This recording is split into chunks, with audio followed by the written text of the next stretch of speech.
할렐루야. 오늘도 주 예수님이 우리의 유일한 구원의 은혜이신 줄로 믿습니다. 이 시간 말씀을 받겠습니다. 이 복된 시간을 주시는 하나님의 말씀은 우리 계속해서 고린도전서 1장 10절부터 17절까지의 말씀입니다.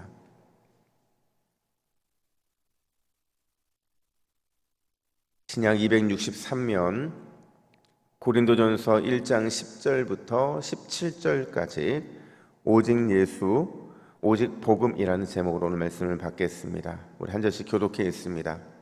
형제들아, 내가 우리 주 예수 그리스도의 이름으로 너희를 권하노니 모두가 같은 말을 하고 너희 가운데 분쟁이 없이 같은 마음과 같은 뜻으로 온전히 합하라.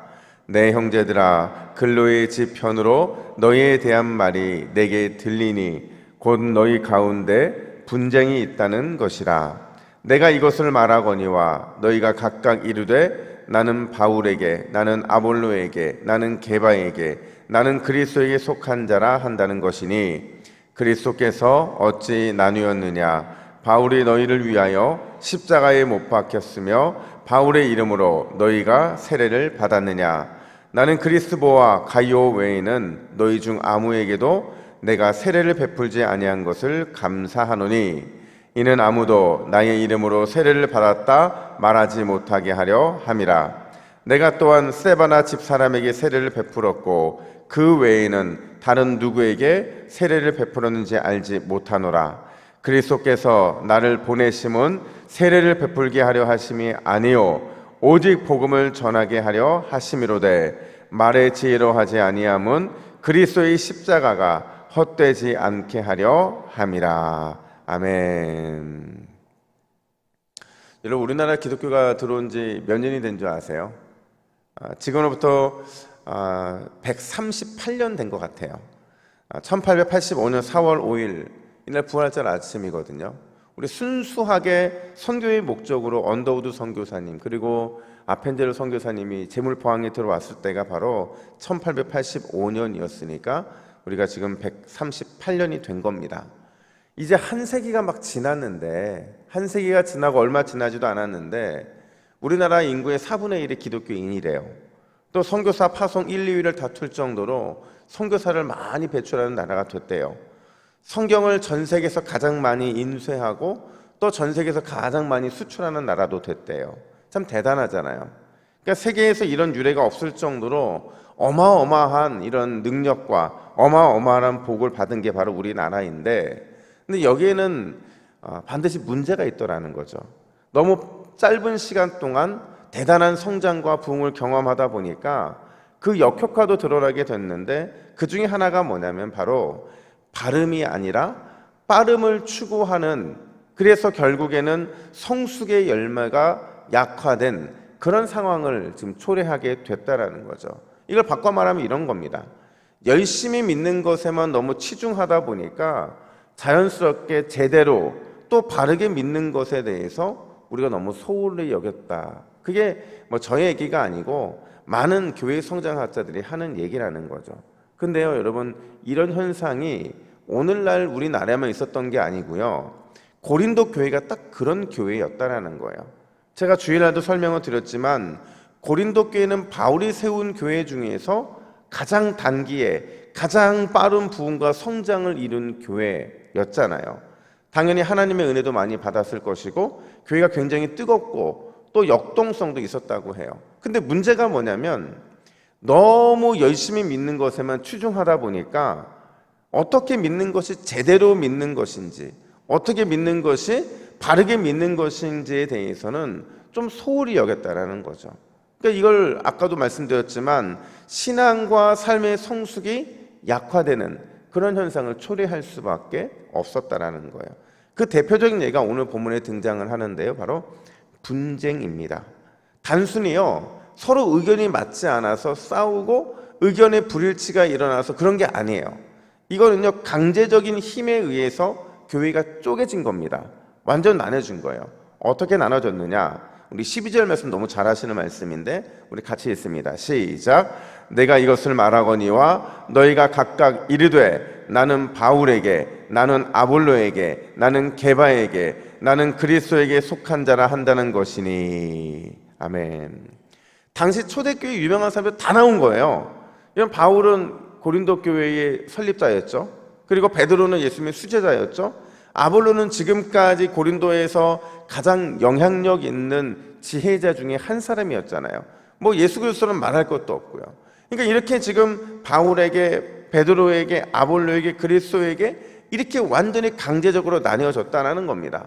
근데 여러분 중요한 건 뭐냐면 단순히 나는 누구의 영향을 많이 받고 있다, 아니면 나는 누구의 제자다라는 말의 수준으로 나눠진 게 아니라 원문을 정확하게 보면 이게 소유격이에요. 그러니까 무슨 얘기냐면 나는 바울의 것이다, 나는 아볼로의 것이다, 나는 게바의 것이다, 나는 그리스도의 것이다, 이렇게 누군가의 소유에 속해져서 힘의 싸움을 하고 권력의 싸움을 했던 게 바로 고린도 교회였다라는 거예요. 그럼 여러분 왜 이렇게 나눠 싸웠을까요? 왜 그랬을까요? 그 이유는 딱 하나였어요.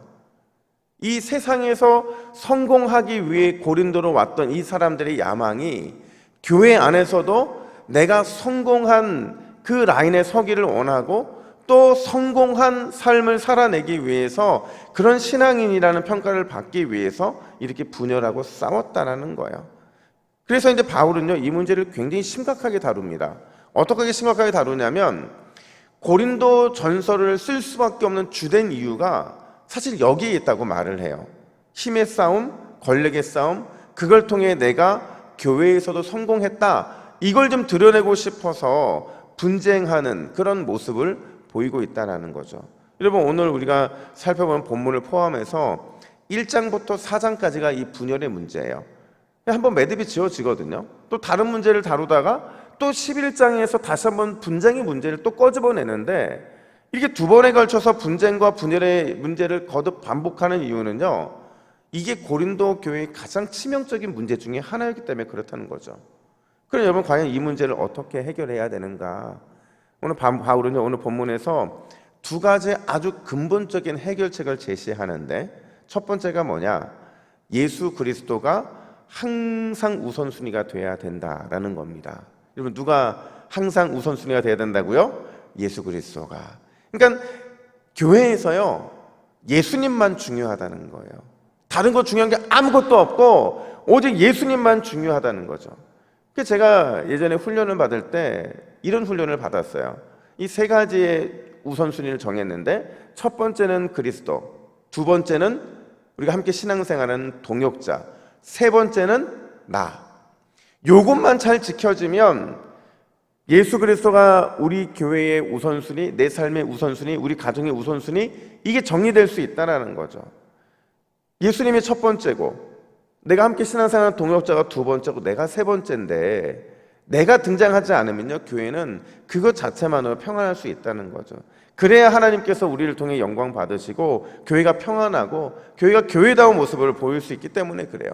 이걸 본문 10절에서는 바울은 이렇게 표현합니다. 우리 10절도 같이 읽습니다. 시작. 형제들아, 내가 우리 주 예수 그리스도의 이름으로 너희를 권하노니 모두가 같은 말을 하고 너희 가운데 분쟁이 없이 같은 마음과 같은 뜻으로 온전히 합하라. 아멘. 여러분 우리가 보기에는 같은 말, 같은 마음, 같은 뜻, 이게 중요한 것 같잖아요. 중요해요. 근데 이것보다 더 중요한 게 뭐냐면요, 우리 주 예수 그리스도의 이름으로 너희를 권한다라는 이 표현이 더 중요해요. 왜 이게 더 중요하냐면요, 여러분 바울은요, 나 바울의 이름으로 권한다고 말할 충분한 자격이 있는 사람이었어요. 교회를 개척했죠. 뿐만 아니라 여전히 교회 안에는 자신을 따르는 추종자들이 있죠. 어떻게 보면 누구보다도 영향력이 강한 바울이었는데, 바울이 자기의 이름으로 권한다고 말하지 않고 오직 예수 그리스도의 이름으로 권한다, 이렇게 말하고 있거든요. 그러니까 이게 바울이 지금 자신 스스로가 먼저 자기의 기득권과 자기의 모든 것을 내려놓고 있는 거예요. 특별히 권한다라는 게 무슨 뜻이냐면요, 통한다, 의지한다, 이런 뜻이에요. 그러니까 자기 역시도 내가 이 교회를 세웠고 내가 이 교회에 많은 나의 추종자들이 있지만 나 역시도 예수 그리스도의 이름으로 권할 자격밖에는 내게 없다. 지금 이 얘기를 하고 있다라는 거죠. 사랑하는 여러분, 우리가 예수 그리스도께만 집중하면 그럴 때 같은 말, 같은 마음, 같은 뜻으로 온전히 하나가 될 줄로 믿습니다. 교회가 왜 쪼개지고 교회가 왜 힘들어지고 교회가 왜 어려워지냐면요, 같은 말, 같은 마음, 같은 뜻으로 하나가 되기 위해서 예수님께만 집중하지 않기 때문에 그래요. 그를 위해 다른 일들을 하기 때문에 그렇다는 거죠. 같은 말을 하고 같은 마음, 같은 뜻으로 하나 되기 위해서는 반드시 누구께만 집중해야 된다고요? 예수님께만 집중해요. 그분만 중요하다라는 겁니다. 여러분, 예수 그리스도가 항상 우선이 되는 장소가 어디일까요? 교회예요. 예수 그리스도가 항상 우선이 되는 삶, 그걸 뭐라고 불러요? 신앙생활이라고 부릅니다. 그렇다고 한다면 여러분, 결국에는 바울이 고린도 교회에게 원하고 또 우리가 영적인 싸움을 해야 되는 그 본질적인 이유가 뭐냐? 어떻게 하면 예수 그리스도가 우리의 삶에, 우리의 신앙생활에 우선순위가 되게 할 수 있는가? 그게 진짜 영적인 싸움이고 우리의 바른 신앙생활의 방향이라는 겁니다. 근데 우리는 생각해보면 늘 우리의 싸움의 원칙은 본질적이지 않은 것에는 목숨을 겁니다. 근데 진짜 본질적인 예수 그리스도가 우리의 신앙과 우리 교회와 우리의 삶의 우선순위가 되는 일을 위해서는 우리는 싸우지 않는다는 거죠. 여러분, 오늘도 예수 그리스도가 항상 우선이 되게 하는 그 싸움에서 승리하는 저와 여러분 되기를 예수님의 이름으로 축복합니다. 뿐만 아니라 두 번째로, 무엇을 통해서 우리가 다시 한번 승리할 수 있느냐? 복음의 능력을 회복해야만 한다라는 거예요. 그러니까 복음의 능력이 회복되면 자연스럽게 근본적인 문제가 해결될 수 있다라는 겁니다. 여러분, 오늘 본문을 읽다 보면 갑자기 중간부터 이 세례 문제 이야기가 등장을 합니다. 여러분, 분열과 세례가 무슨 상관이 있기에 이 두 가지가 갑자기 튀어나오고 있는 것일까? 생각해 보면 바울은 지금 매우 근본적인 걸 얘기하고 있는 거예요. 당시 파당을 지어서 분열을 있었던 사람들이요, 여러분 생각해 보세요. 바울에게도 세례받은 사람 많지 않았을 것이고 아볼로에게는 더더욱 세례받은 사람이 없었을 겁니다. 심지어 베드로, 예수 그리스도, 그분께 세례를 받은 사람이 그 중엔 누가 있었겠냐는 거죠. 바울은 고린도에 갔다는 증거도 없는데. 근데 지금 갑자기 이 세례 문제가 등장하는 건 왜 그러냐면요, 당파를 지어 분열을 일었던 이 사람들이 교회 외부의 사람들이 아니고 교회 내부의 사람들이었다는 거예요. 교인들이었다는 거죠. 그러니까 모두가 다 세례를 받은 사람들이 바로 이 파당을 지어 분열을 일으킨 사람들이었다라는데, 여러분들, 우리가 보통 세례를 받을 때 누구 이름을 세례를 받아야 옳아요? 예수 그리스도 이름 세례를 받잖아요. 바울도 아니고 아볼로도 아니고 게바도 아니고 오직 예수 그리스도의 이름으로 세례를 받아요. 이게 무슨 의미냐면, 세례는요, 예수 그리스도의 이름으로 받을 수밖에 없는 이유가 있다는 거예요. 이 세례 자체가 그리스도와 연합을 의미하기 때문에 그렇다는 거죠. 그러니까 우리가 세례를 받음으로 예수 그리스도께 속해 있게 되었다는 거예요. 그러니까 더 이상 나는 다른 누군가에게 소속이 될 수 없다라는 겁니다. 나 자신에게도 소속될 수 없고 그 어떤 누군가, 어떤 사람에게도 속해 있지 않고 오직 우리는 누구에게만 속해 있다고요? 예수 그리스도께만 속해 있다는 거예요. 따라서 우리는 예수 그리스도의 복음에만 순종해야 되고요, 복음이 원하는 것에만 우리는 굴복하고 그 복음이 원하는 것에만 복종해야 될 의무가 있는 게 바로 세례받은 우리들이라는 거죠. 그래서 17절 상반절은 이렇게 말하는데, 우리가 우리말 성경으로 같이 한번 읽겠습니다. 시작. 그리스도께서는 세례를 주라고 나를 보내신 것이 아니라 복음을 전하라고 보내셨습니다. 아멘. 이게 무슨 얘기냐면, 세례받는 것 중요해요. 우리가 예수 그리스도에 속해 있는 것이니까. 근데 세례 받는 것도 중요하지만 더 중요한 건 뭐냐면 복음, 그 복음이 훨씬 더 중요하다는 거예요. 왜냐하면 세례는 외적인 표현이지만 이 복음은 그 외적인 이 증거를 통해 우리가 어떻게 살아가고 있는지를 보여주는 증표가 되기 때문에 그렇다는 거죠. 우리가 복음대로 살고 복음에 순종하며 살아가게 되면 자연스럽게 갈등과 분쟁은 힘을 잃어버리게 된다라는 거예요. 그게 바로 고린도 교회를 향한 이 바울의 처방이었다라는 거죠.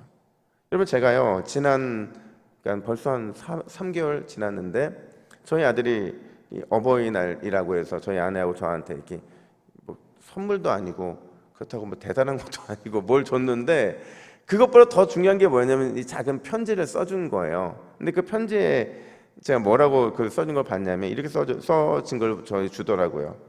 엄마 아빠 싸우지 않아 주셔서 감사합니다. 여러분, 이게 왜 이 표현이, 제가 이 표현을 왜 썼을까 생각해 보니까, 아이들은 학교 가면 자신들의 부모들 얘기 하잖아요. 가정 얘기 하잖아요. 그러면서 저희 아들이 신기한 거죠. 엄마 아빠가 잘 안 싸우는 거. 솔직히 말하면 잘 안 싸우는 게 아니고요, 싸울 시간이 별로 없어요.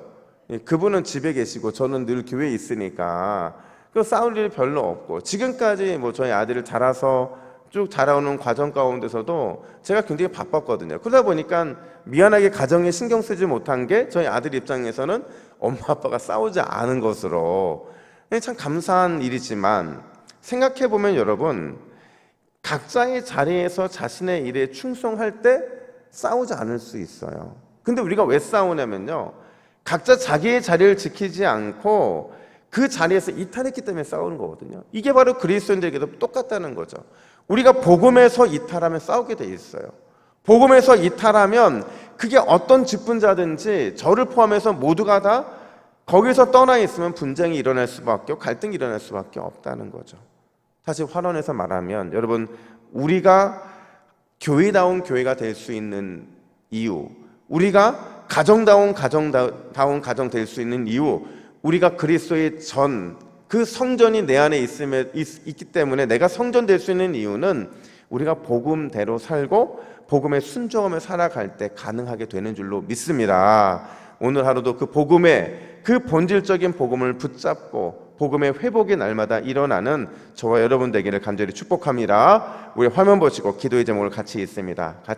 시작. 주여, 우리 동부교회가 오직 복음과 예수 그리스도께만 집중하는 교회다운 교회 되게 하옵소서. 복음의 능력이 삶을 통해 나타나는 성숙한 오늘 하루가 되게 하옵소서. 아멘. 함께 기도하겠습니다.